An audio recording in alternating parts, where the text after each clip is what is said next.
President-elect Trump made it very clear on the campaign trail, he's not against trade deals, he's against bad trade deals. The Clintons gave us NAFTA. Think of it.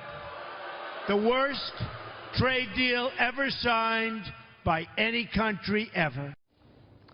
So what can we expect from a Trump administration in terms of trade and economic growth? Mario Gabelli is back with us.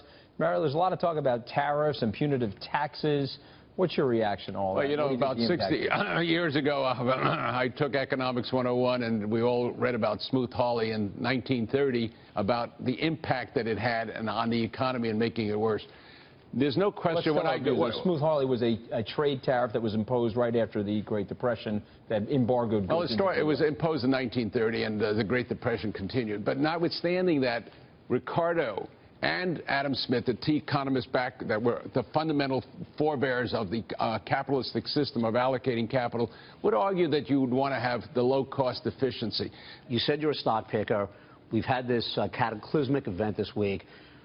Give us some companies that are going to benefit as investors now in what you see as the new paradigm. Well, they already have to a degree. The markets are very quick and they adjust. But let's talk about. You have to be thinking the last 48 hours under this scenario. Higher interest rates, higher earnings growth. Who's going to be a beneficiary? Where should people be thinking? Well, we've already been started there because let's look at several infrastructure plays. Right. What does that mean? It means roads, bridges, inland waterway. It means everything that we can think about that we need help on. That's fiscal policy, augmenting monetary policy as that wanes in the background.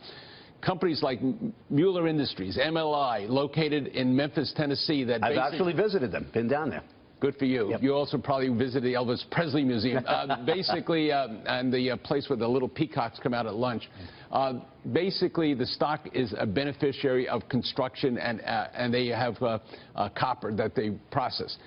Vulcan Materials, Hard Rocks, companies that rent equipment like United Rentals, like Herc Rental Company in Ashted, $45 billion industry, equipment rental, fragmented, likely to consolidate, a little air pocket right now, but in the next 3 or 4 years. Companies that make asphalt equipment like Ashted in Chattanooga.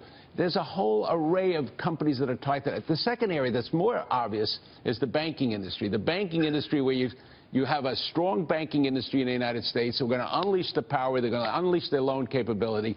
And the ones I have selected, because I like the trust banks that are going to be global, and they're going to dominate the trust departments. Which ones, man? Well, the Bank of New York, State Street, which I think Jay Huey's doing a great job, and Northern Trust. In addition to that, the money managers, because they're concerned over this rules that are coming down.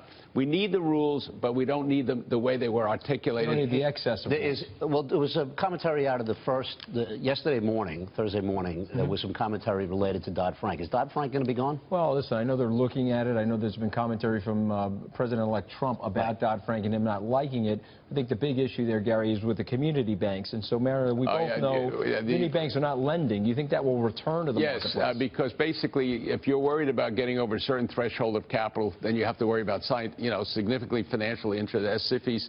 And so part of that. But the second part is that banks in certain growth markets like North Carolina, South Carolina, Florida, they're going to have to be bought and allow the northern banks to have that deposits in that. Well, that's going back. That's like going back a decade. Yes, right? Of course. So the bank consolidation play that was gone for a good part of it's going to accelerate. So you see it coming back? Yes. And who's going to be the acquirers?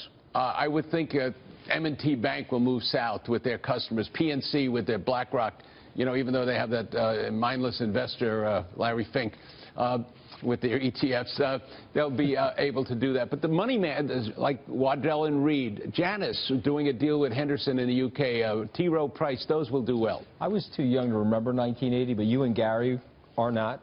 Is this like 1980? I actually remember 1873, 1898, 1907, 1919, 1929, 30. I mean, the great opportunities to be an investor for 100 years. You're bullish on the long term here as a result of what's going on? Capitalism gets a big tailwind, and that is very important in the way to allocate capital. With all the flaws, the notion of that free market, which I started with, the rule of law, the meritocracy, where anyone that can grow up in the United States and have a future for them and be blessed, to me, that's very fundamental. We're all products of that, though, thank God.